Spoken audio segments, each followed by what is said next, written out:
Bonjour à tous, François Macaille pour Écho du marché. On est très heureux cette semaine de recevoir Sébastien Millette. Sébastien, ça va bien? Ça va bien, toi? Yes, plaisir de te recevoir à l'émission Écho du marché. Mais bienvenue. Puis Merci. Sébastien, écoute, toi, c'est spécial parce que pour la petite histoire, là, c'est quand même drôle. Tu as rencontré, t'as appelé au bureau. Tu voulais une rencontre avec moi, si je ne me trompe pas. Exact. Puis finalement, on pensait, vu que tu es courtier immobilier, on pensait que tu voulais venir travailler au groupe Macaille. Exact. Fait que tu as rencontré un de mes adjoints, puis fait qu'il t'a fait le pitch du groupe Macaille. Puis après ça, tu es revenu me voir et tu as dit non, c'est pas ça. Je veux te vendre quelque chose. En fait, je veux te vendre. Je veux te parler d'un projet que j'ai. Alors, puis c'est vraiment exceptionnel. Ça s'appelle Doormat. Exact. Puis cette semaine, tu vas nous parler de ta création qui est tout à fait unique, du rarement vu. En fait, je pense, moi, j'ai jamais vu ça. Mais avant toute chose, Sébastien, j'aimerais que, si ça ne dérange pas, qu'on aille un petit peu en arrière à qu'est-ce qui t'a amené à concevoir ça, qui est vraiment d'actualité, mais qu'est-ce qui t'a amené à devenir courtier, puis ensuite de créer ça? Fait que tu faisais quoi dans le passé? Bonne question. Donc, j'étais vendeur d'automobile. Je travaillais chez Volvo pendant presque 7 ans. OK. Puis j'avais plusieurs clients qui étaient courtiers immobiliers. OK. Puis qui me disaient à quel point l'immobilier, c'était intéressant, c'était le fun. Puis j'ai toujours une passion pour le design, pour la vente avec l'automobile. Donc, de devenir courtier, pour moi, c'est un peu la prochaine étape naturelle. OK. Et donc, c'est un peu ça là, qui m'a fait faire le move vers l'immobilier. Fait que c'était tes clients. Exact. Fait que toi, en tant que vendeur automobile, tu t'es dit, j'ai des clients qui viennent me voir, puis ils ont l'air de faire de l'argent. Exact. puis il me disait, tu vas faire plus d'argent en immobilier qu'en vendant des autos. Es-tu d'accord avec ça? Très d'accord. OK. Ça a été très payant, l'immobilier. Pour beaucoup de monde, je pense, dans les dernières années, il y avait un boom du marché, donc beaucoup de transactions. Ouais. Et donc, j'ai pu profiter de ce boom-là.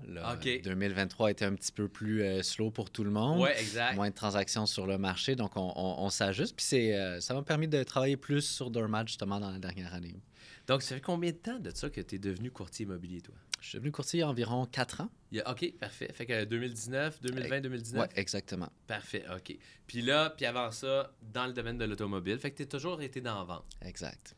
Mais tu as quand même un côté analytique.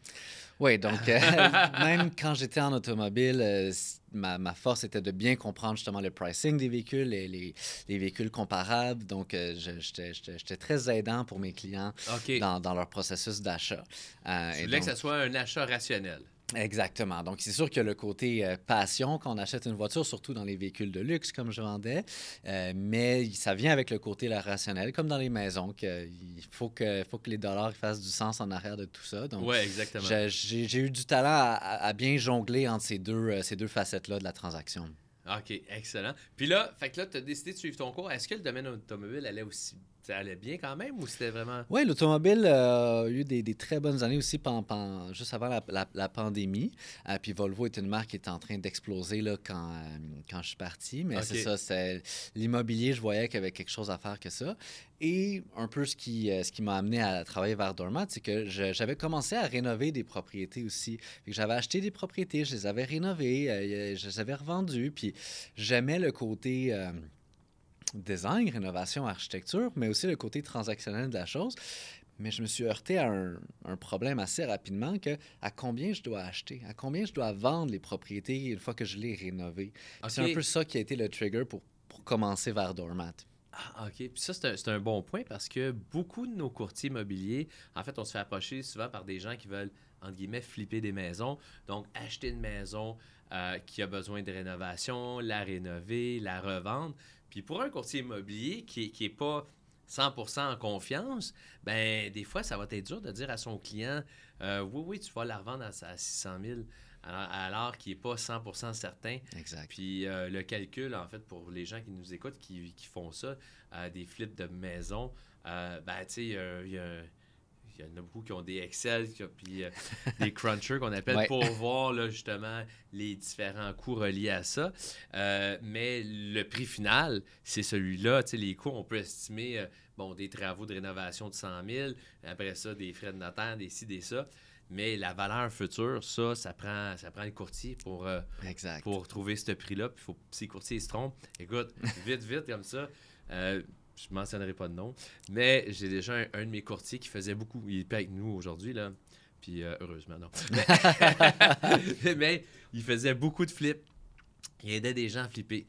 Puis il a eu beaucoup de succès quand même. Puis souvent, il venait me voir, il dit qu'est-ce que t'en penses du prix final. Puis, tu sais, des fois, je regarde, j'essaie de trouver des comparables qui étaient complètement rénovés parce qu'on part de là. Exact. Qu'est-ce qu'une maison rénovée va se vendre? Fait que là, tu te dis, bon, celle-là, au maximum, si on voit 800 000, fait que probablement que tu peux l'avoir toi aussi rénové. Fait que là, on va calculer les chiffres par en arrière.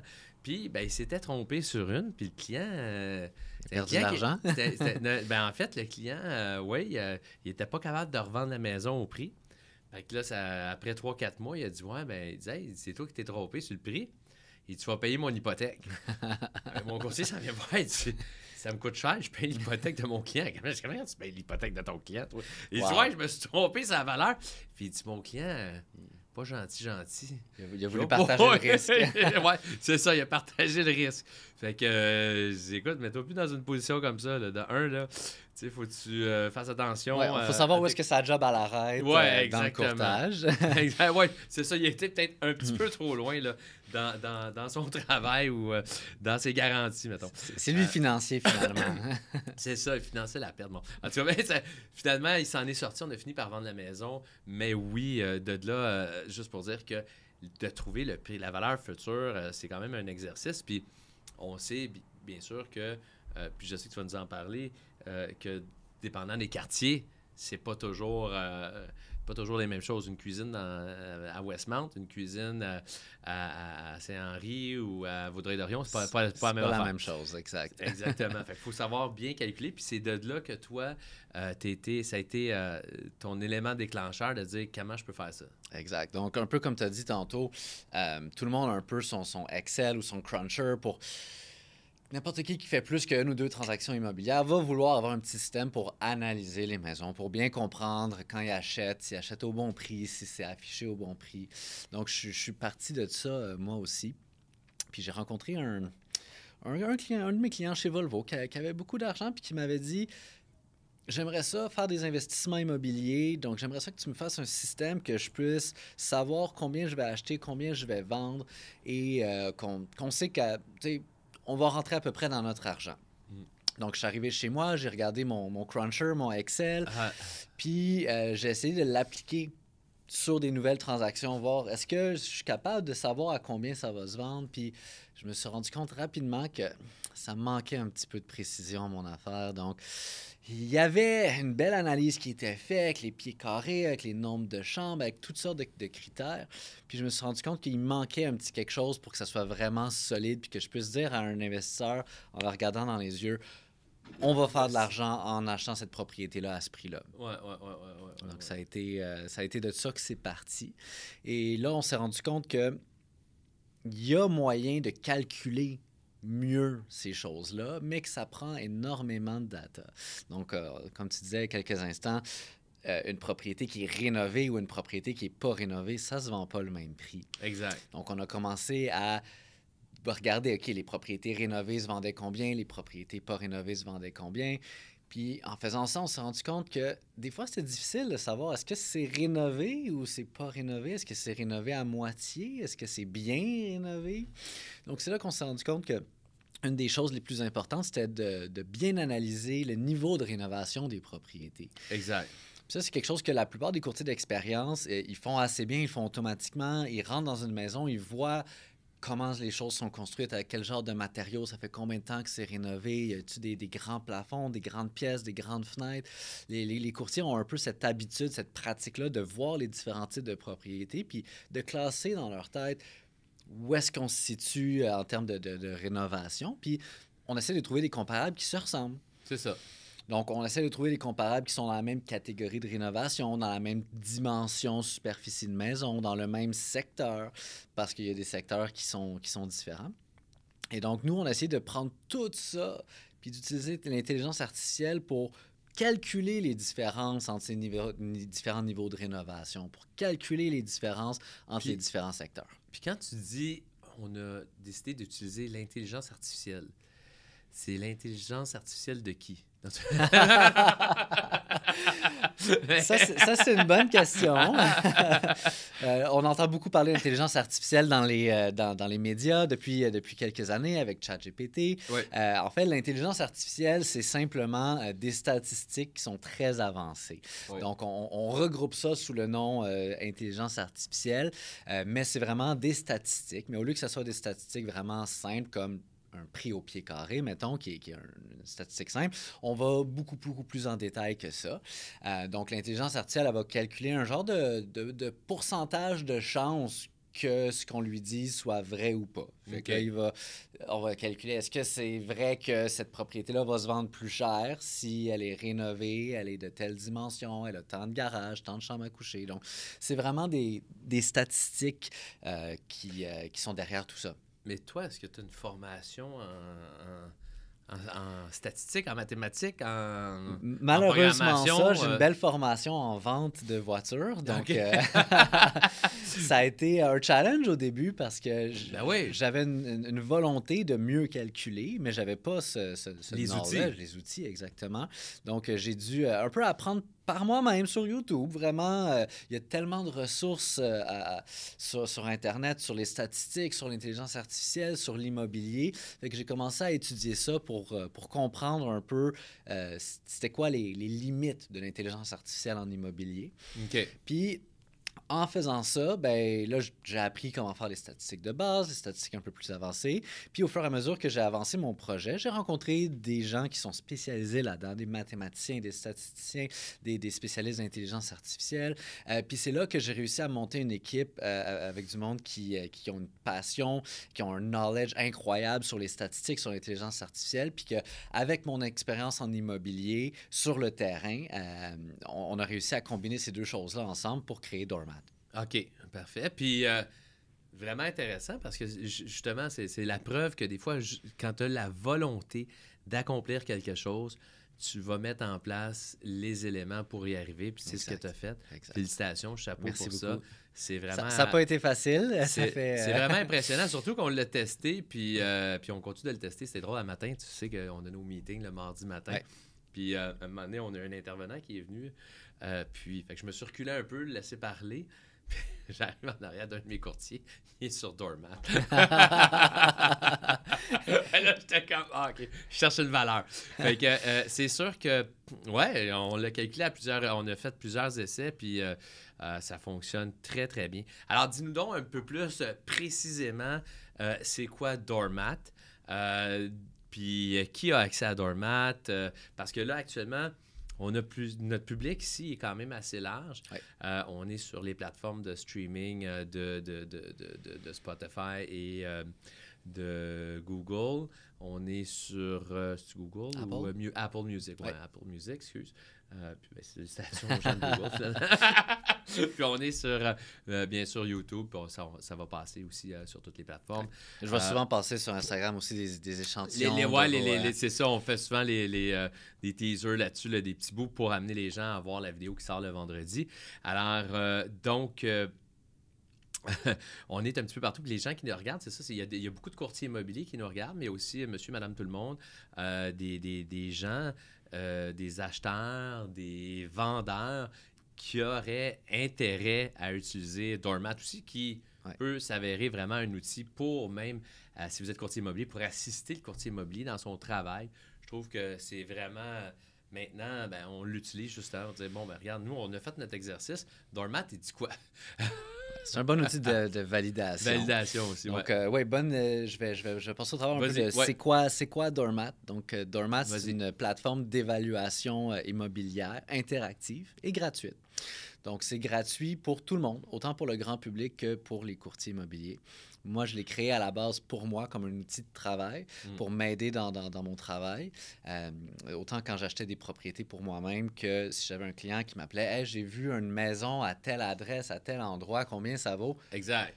Très difficile à... OK, je vais aller m'asseoir, je vais aller regarder les comparables, je vais aller analyser. Tu as une étude à faire. Puis... Exact. Ça prend du temps, puis on n'est pas toujours 100% certain parce que les comparables ne sont pas toujours identiques. Exact. Donc, j'ai créé cet outil-là pour être capable rapidement, n'importe qui m'appelle, me dit une adresse, parfait, je rentre ça sur Doormat, puis ça va me dire combien ça vaut. C'est ça. Donc, je l'ai créé pour moi à la base.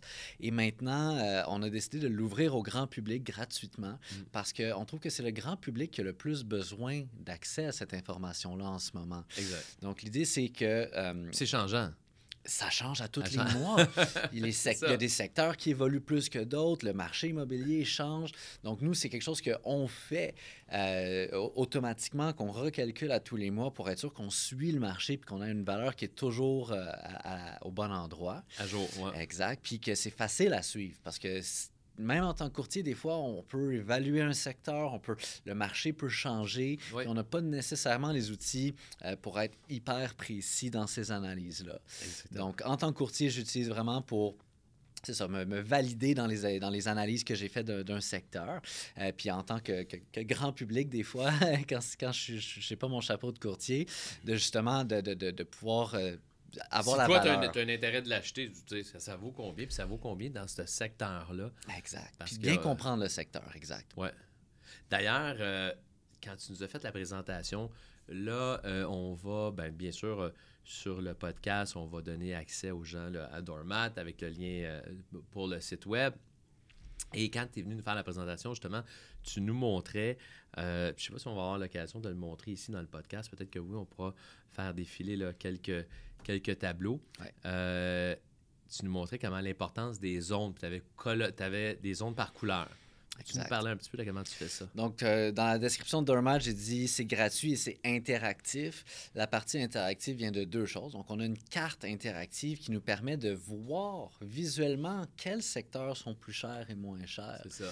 Donc, dans le passé, ce qui était disponible, c'était de savoir, mettons, le plateau Mont-Royal, le prix moyen.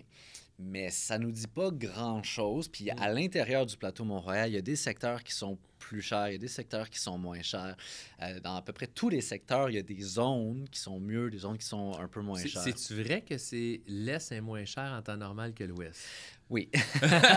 Semblerait, écoute, semblerait que c'est un phénomène quasi mondial. Exact. Que dans n'importe quelle ville, région, tout ça, l'Est est moins cher que l'Ouest. Oui, dans plusieurs villes du monde, c'est l'impact du soleil. Donc, les personnes plus riches, quand ils partaient du travail en ville pour aller à leur maison en banlieue, ne voulaient pas avoir le soleil dans la face en conduisant le soir. Donc, il y a des banlieues plus dispendieuses un peu qui se sont développées à l'ouest des villes dans plusieurs cas. Okay. Et quand on regarde la carte interactive de Doormat, on voit très clairement que le West Island de Montréal est quand même plus dispendieux que l'Est. Puis Vancouver est plus dispendieux. pas mal plus dispendieux. Ouais. Westmount, c'est cher, mais on est encore beaucoup moins cher qu'à Vancouver et qu'à Toronto. Quand on regarde The Annex à Toronto, là, les prix des maisons unifamiliales, c'est assez aberrant comparé à Montréal, même dans des endroits comme Westmount. Oui, c'est fou. Oui, absolument, absolument. Puis donc, cette carte interactive-là, comment on s'en sert? Dans le fond, on va localiser un secteur, puis on va aller voir ce qui se vend le plus cher. Oui, bien, ça nous permet, quand on évalue un endroit qu'on veut habiter ou notre maison, puis qu'on peut peut-être, en tant que courtier, avoir vu des comparables qui se sont vendus autour de la propriété, bien, notre carte interactive est à un niveau assez précis qu'on est capable de savoir que, oui, le comparable à côté, il s'est vendu 100 000 de plus, mais il était dans une zone plus chère ou moins chère. Okay. On est capable de savoir si les comparables qu'on va utiliser, ils étaient vraiment comparables ou... Parce que des fois, ça arrive, il y a un secteur qui finit, puis l'autre qui commence, puis il y a 100 mètres entre deux maisons qui se sont vendues, mais sont dans des catégories complètement différentes. Exact. Donc ça, c'est la façon numéro 1 d'utiliser la carte, c'est de vraiment savoir avec quoi on compare notre propriété. Toi, en tant qu'analyste, là, courtier immobilier, mais là, on peut dire quasiment analyste parce que tu analyses tout. Ouais. Tu nous confirmes que si on passe, mettons, on coupe 100 mètres plus loin, 50 pieds plus loin, le prix peut changer. Exactement. Puis toi, tu l'as confirmé par tes analyses. Exactement. Puis on l'a fait de deux façons. Donc, il y a le secteur, que des fois, on ne sait pas. Est-ce que c'est à cause des arbres, du type de rue, des types de maisons? Il y a plusieurs choses qui peuvent influencer la valeur d'un secteur. Mais des fois aussi, il y a des choses qui sont plus concrètes, comme d'être sur une rue passante. Oui. Quand on est sur un gros boulevard où est-ce qu'il y a des camions, des autobus, beaucoup de trafic, la valeur, elle est plus basse. Donc, ça aussi, c'est quelque chose qu'on a calculé et qu'on a mis sur la carte interactive. Donc, il y a des routes qui sont indiquées sur la carte interactive qui sont très passantes. Il y a des routes qui sont passantes. Et la valeur des propriétés sur le long de ces routes-là est calculée en conséquence parce qu'on sait qu'une belle petite rue cute avec des gros arbres, comparé à un gros boulevard avec des camions, ça vaut pas la même chose. Donc, c'est quelque chose qu'on a calculé. C'est clair. C'est drôle que tu me dises ça parce que, est-ce que j'ai un souvenir? Des fois, ça m'arrive de rire en pensant à mon truc avant de le dire. Mais bon. Mais j'avais un contracteur qui me disait, il dit, François, il dit, non, il dit pas parce que c'est Saint-Michel, parce que les prix à Saint-Michel, ça, c'est ces prix-là, puis les prix dans la ville à côté, c'est un petit peu plus cher. Alors, tu sais, on n'est pas exactement au même prix. À Rosemont, c'est un petit peu plus cher que Saint-Michel, par exemple. Ouais. Il dit, c'est pas grave. Il dit, c'est Saint-Michel, mais c'est pas Saint-Michel. Je dis, oui, c'est Saint-Michel. J'ai rien contre Saint-Michel, là, mais c'est juste, la valeur était pas pareille. C'est ça. Alors, il me disait, il dit, c'est Châteauguay, mais c'est quasiment La Salle. Parce qu'il dit qu'on est rendu. Mais je sais pas, La Salle, c'est quand même Châteauguay. Quand il y a le fleuve entre les deux. Quand il y a le fleuve entre les deux. D'habitude. Il y a une différence de prix. Ceci dit, Châteauguay, c'est une merveilleuse ville. On a notre équipe avec Lisa Lavie là-bas qui vont super bien. C'est incroyable. Mais les prix sont différents d'une ville à l'autre et d'un secteur à l'autre. Maintenant, dis-moi. Fait que là, là, tu nous as parlé de la carte interactive. Le fait que tu as calculé, tu as mis dans ton logiciel les artères principaux, tout ce qui va faire fluctuer la valeur à la hausse ou à la baisse d'une propriété. Après ça, comment que ça fonctionne? Donc, nous, on sait combien ça vaut de moins, mettons, d'être sur une rue passante, pas passante. On sait combien ça vaut un garage à chaque endroit, une chambre, des choses comme ça. Mais on ne sait pas dans chacune des maisons combien de garages il y a, combien de chambres il y a. Donc, la façon que notre plateforme fonctionne, c'est que c'est interactif. Donc, quand vous tapez votre adresse, nous, on sait elle est où. On sait si elle est sur le bord de l'eau, dans quel sous-secteur elle est, si c'est sur une rue passante, toutes ces choses-là. Mais les informations qu'on ne sait pas, comme le nombre de chambres, nombre de salles de bain, nombre de garages, et vous pouvez nous les donner. Puis en échange, on va vous donner la valeur de votre propriété. Donc, c'est vraiment pour ça que c'est interactif. OK. Fait qu'on va rentrer les différentes composantes de la propriété dans le logiciel. Exact. Puis nous, on a calculé, c'est ça, les valeurs de chacun des items que vous allez mettre sur la propriété. Donc, la valeur va être calculée par rapport à ce que vous nous dites comme information. Fait que ce que tu dis, c'est qu'un garage, mettons, au centre-ville de Montréal, c'est pas le même prix qu'un garage à Valleyfield. Exactement. Puis, tu te rappelles, tu sais quoi les valeurs? Toutes nos calculs sont faits en pourcentage et non en dollars. Ah, okay. Parce que quand on évalue une maison de 3 millions de dollars, évidemment, l'impact du garage ne sera pas de 20 000 dollars. C'est ça. Donc, c'est ça, on le calcule en pourcentage mélangé avec plein d'autres affaires. Puis c'est un peu pour ça qu'on a créé la plateforme au lieu de juste aller sur Internet, mettre un site qui dit un garage vaut tant. C'est qu'il y a tellement de calculs qui sont faits en termes de superficie, parce que ton pied carré de 0 à 500, puis de 2000 à 3000, il ne vaut pas la même chose non plus. Quand tu as une énorme maison ou une miniature maison, les valeurs ne sont pas ajustées de la même façon. Donc, il y a toutes sortes de calculs qu'on fait en background de distance, justement, de la route, de la rail de chemin de fer, du bord de l'eau. Il y a tellement de choses à prendre en compte que c'était plus simple qu'on le calcule tout nous-mêmes puis qu'on vous donne le résultat que de juste mettre les 1000 valeurs différentes qu'on a calculées à différents endroits pour différentes choses. OK, intéressant. Puis, tu as aussi le degré de rénovation. Oui, exactement. Donc, une des choses, comme tu as dit tantôt, avec un contracteur ou quelqu'un qui flippe une maison, le niveau de rénovation, quelque chose à prendre en compte parce que c'est pas juste rénover ou pas rénover.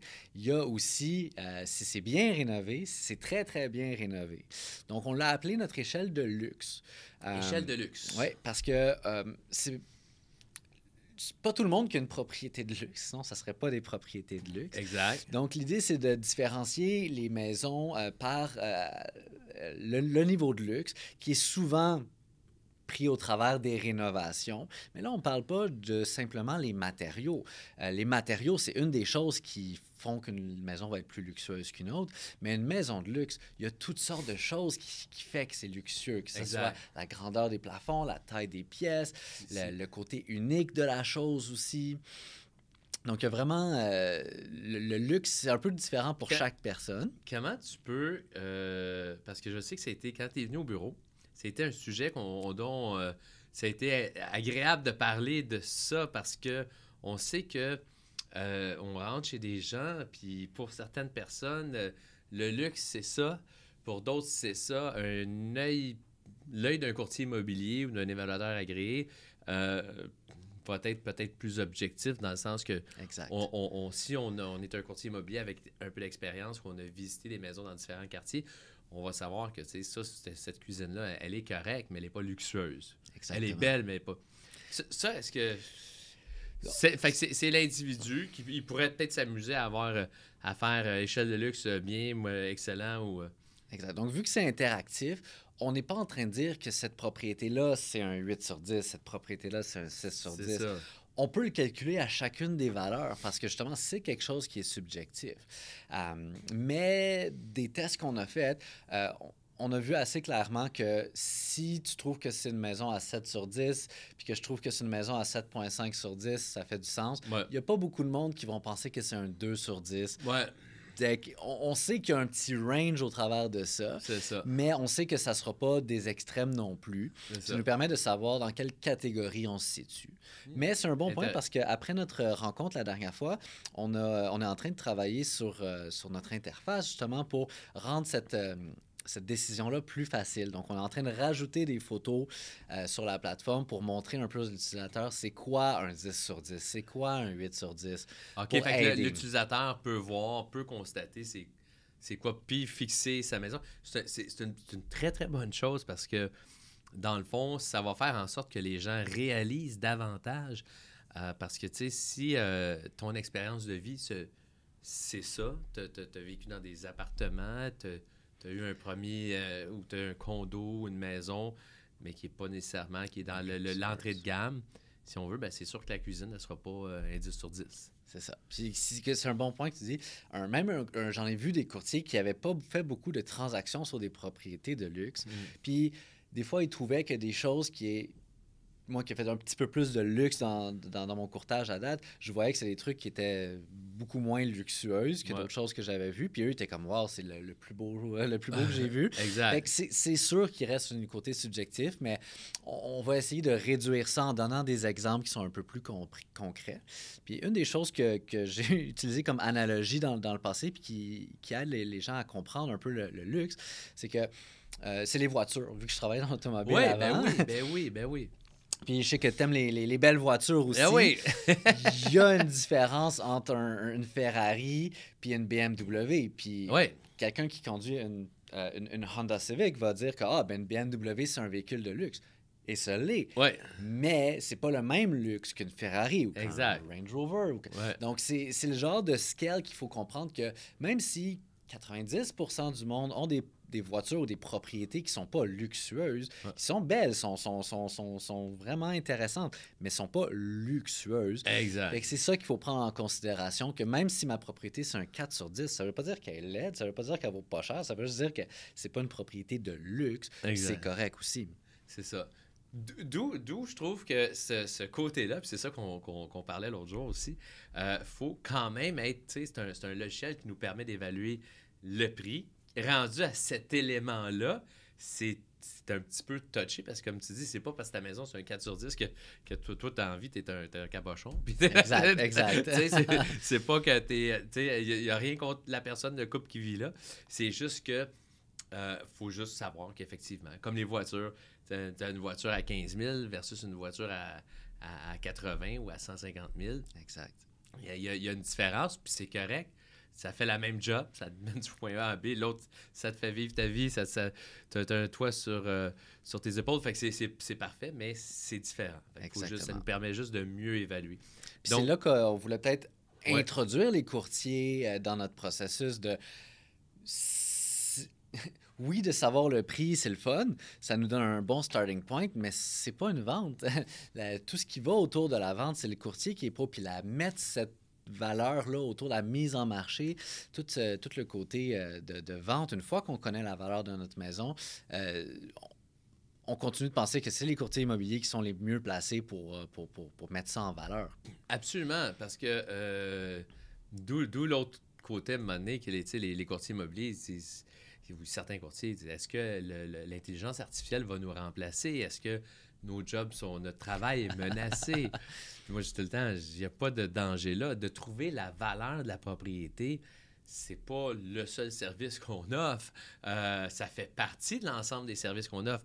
Mais notre mission première, c'est de trouver un acheteur, puis de conclure une transaction, de mener à bien une transaction immobilière jusqu'à temps qu'on soit chez le notaire, que la propriété soit vendue. Puis on sait qu'il y a plusieurs choses qui peuvent arriver entre les deux.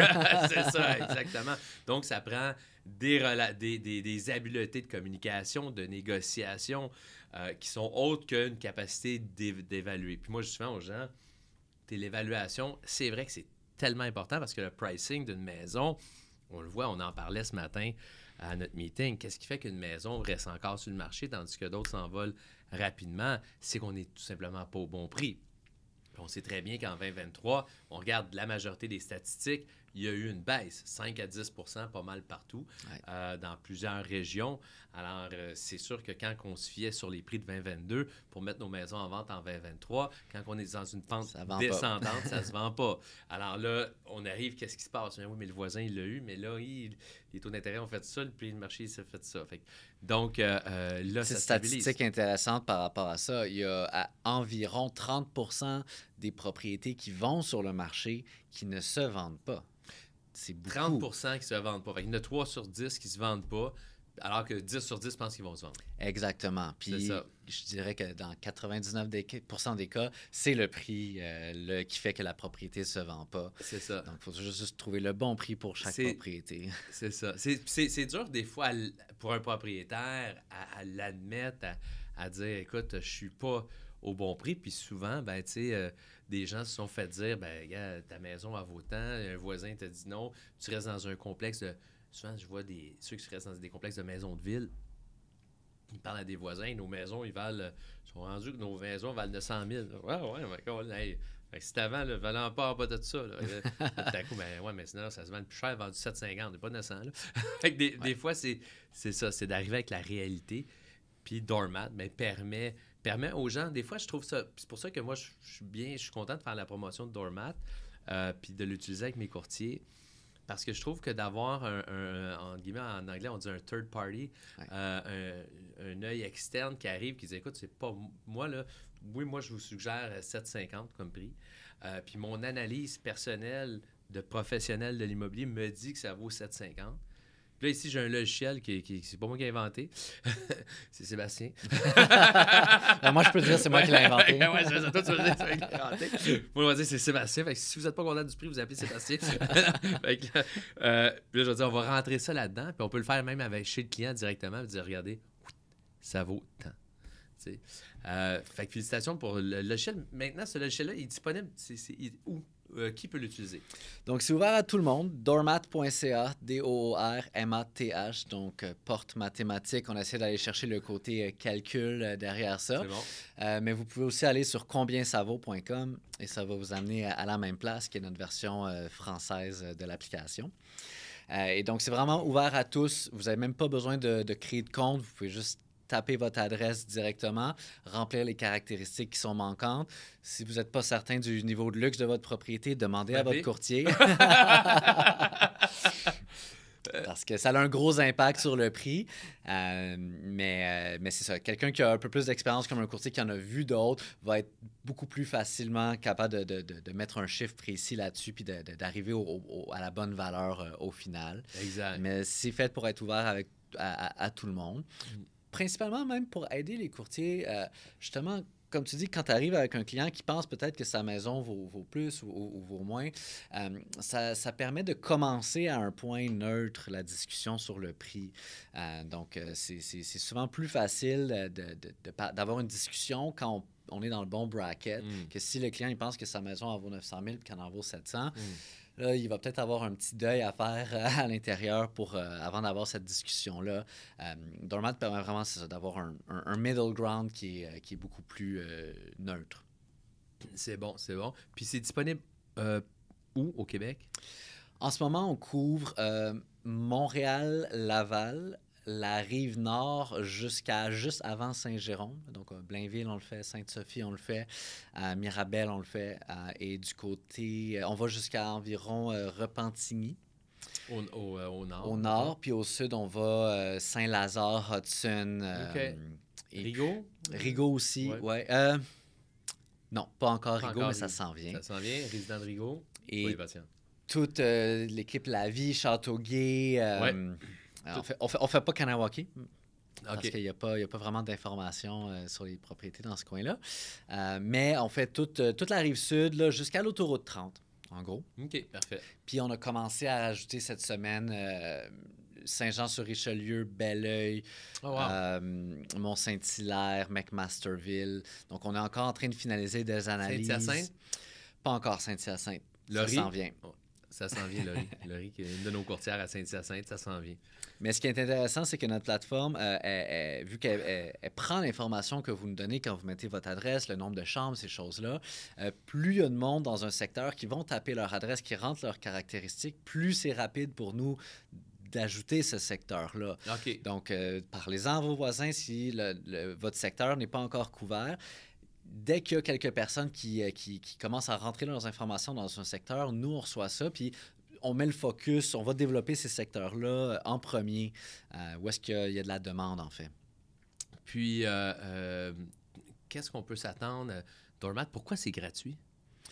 Donc, le but de Doormat, c'est de donner l'information à ceux qui en ont le plus besoin. Donc, on essaie vraiment de créer une communauté autour de ça, où est-ce que le monde peut justement partager l'information du nombre de chambres de leur propriété, puis d'avoir le prix en échange. On veut vraiment créer une communauté autour de ça, où est-ce que les courtiers, les acheteurs, les vendeurs, le monde qui sont curieux, peuvent se retrouver à un endroit, puis avoir l'information qu'ils ont besoin pour prendre une décision éclairée, pour rencontrer les bons professionnels. Okay. Donc, on met en contact les courtiers d'un secteur avec les acheteurs, les vendeurs de chacun des secteurs, pour justement que si on voit un prix qu'on aime sur Doormat puis qu'on pense à vendre, bien, on va pouvoir référer les meilleurs professionnels de ce secteur-là pour s'assurer que la transaction se passe bien. Donc, on veut vraiment être une plateforme communautaire qui donne de l'information, qui met les bons professionnels de l'avant. Donc, c'est pour ça qu'on garde ça gratuit. Le but, c'est pas d'essayer de monétiser l'utilisation, c'est vraiment